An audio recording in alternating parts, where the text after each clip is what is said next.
Hello and welcome to New Filmmakers Los Angeles in partnership with Movie Maker magazine. My name is Danny DeLillo and we're here at the South Park Center. I'm here with Arthur with his movie, American Bistro. Let's take a look at the clip.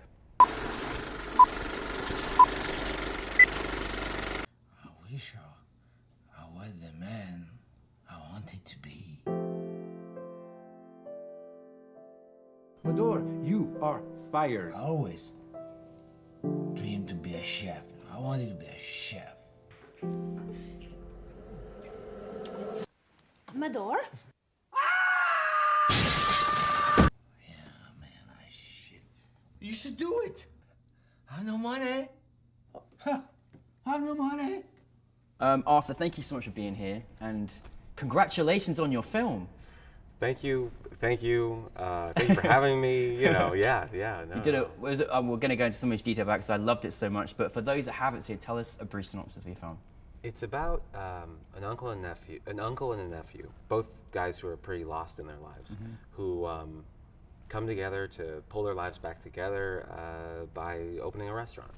You know, and that's And there's a lot of trials and tribulations they go on, which is course. absolutely hysterical, and there's so many wonderful touching moments as well. Where did the inspiration come for you in creating this project? It's a bit of a self-fulfilling prophecy because it's like it's basically a metaphor for making the film itself. You know, it's a little meta, I guess. And I guess the inspiration was I wanted to make a film that I felt that I could make within budgetary means. And then also, you know, there was demand for there to be another film with me and my dad, you know, interacting and being main characters in there.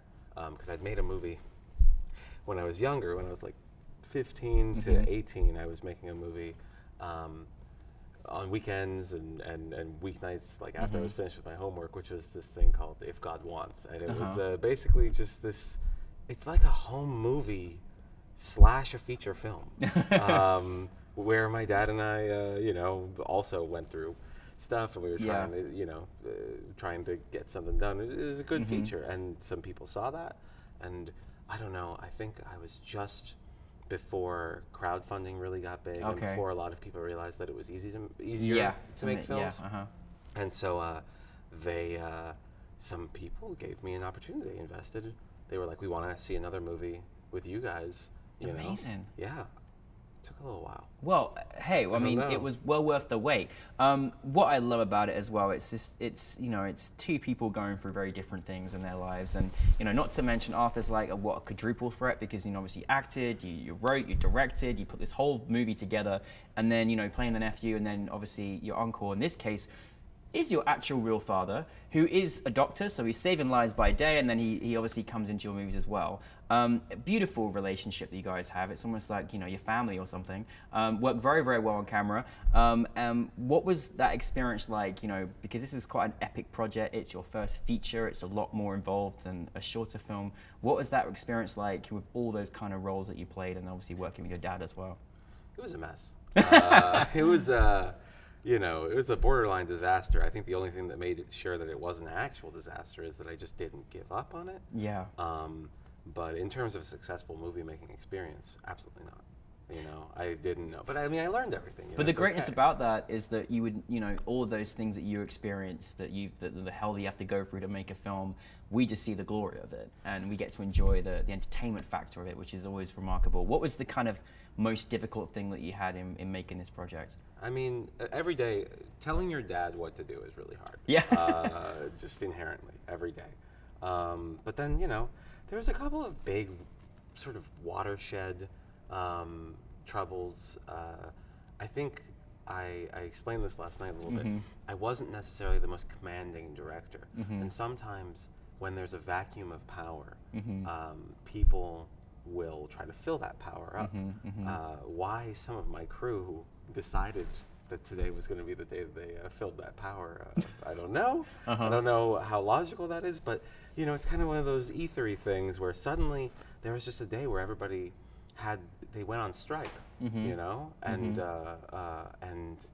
the context was almost, it wasn't necessarily about something. Yeah. Basically, it wasn't about the subject that it was about. It was just about the fact that there was a lack of there was not proper leadership. Yeah. And I think, that was a good thing for me to learn, I think that's the greatest thing is, though, when you can actually learn. I mean, maybe it's stressful during the process, but then when you look back on it, you're like, you know what? Maybe I'll do this differently. Maybe I've learned from this, and and so I think that's always can only be a positive thing at the end of the day. Yeah. And you made it happen. And most people give up on those moments and don't make it happen. There's so many things about the film that I love. Like, there's so many scenes.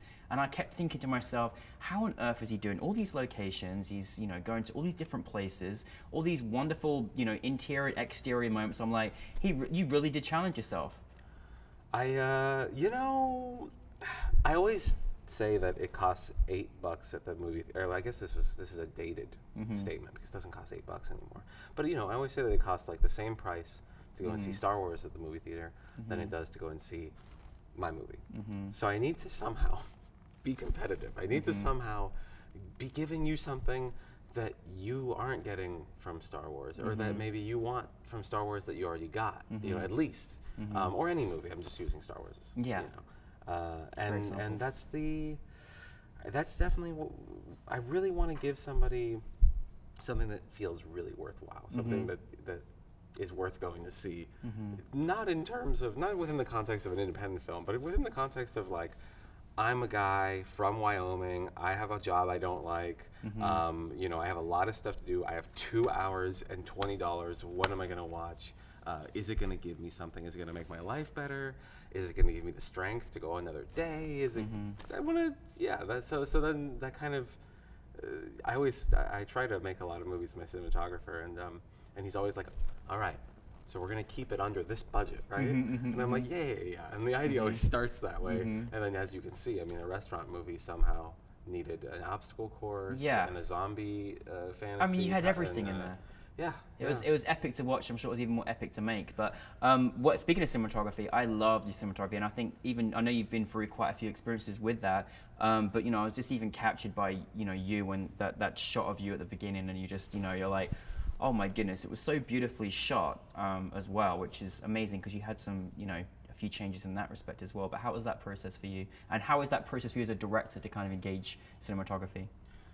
I mentioned this last night too. Storyboarding is so incredibly important, not even just for cinematography, although of course it's the most actionable relation there. But seriously, like storyboarding might be the most important thing anyone on any film can do ever, period. I personally believe so. Because it's like, like I said last night, it's the freest way to make sure your movie does not suck. Yeah. Yeah. And so with my cinematographer, I learned that the second time around with Charlie. Shout out to Charlie.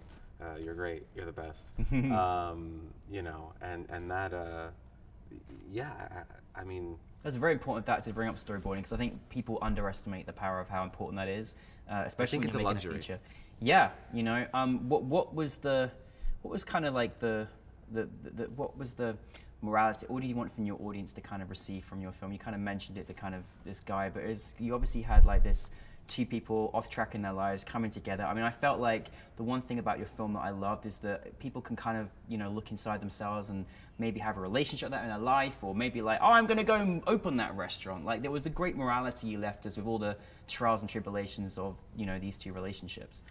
Of course I wanted to say that to everybody. Of course I wanted to tell them that, but I didn't know for sure if that was true. And I felt almost irresponsible to be saying, the movie is almost proving to myself that it's true. That's really it. That's why it's it's almost a one-to-one scenario of how hard is it to open a restaurant, how hard is it to make a movie. It really was, I made this movie just as a pep talk to me almost about making movies, and I guess finally last night it felt like, oh, okay. It's true. Speaking of which, what is that? I mean, again, I love that you did that, and I love that you learned through so much of making the film, and obviously continue to look back and learn through it. But what is it like then after having your film baby for 8 years, and then looking on laptops and doing the editing there, and then seeing it on a big screen in front of an audience? What is that feeling like? I got to see it generously. I got to see it like somebody who hasn't spent the last 8 years making it, which was awesome because I got to see it like I just walked into the room and it was playing on HBO or on like Showtime or like on TNT or something, and you're like, oh, this is interesting. Oh, okay, oh, this is fun. I'm having a good time. That was nice. Yeah. Because that's how movies, I got to see it with no hype or with no drama around it. Yeah. And then, you know, the audience was really responding to it. Oh yeah, much better than as you deserve. Yeah.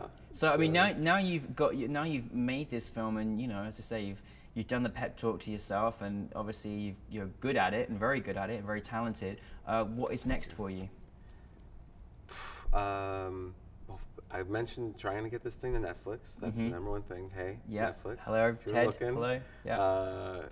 Then, you know, anything. You know, I was lucky to do this. I'm lucky to be sitting here in this chair talking to you. It's, you know, my life is immediately so much more.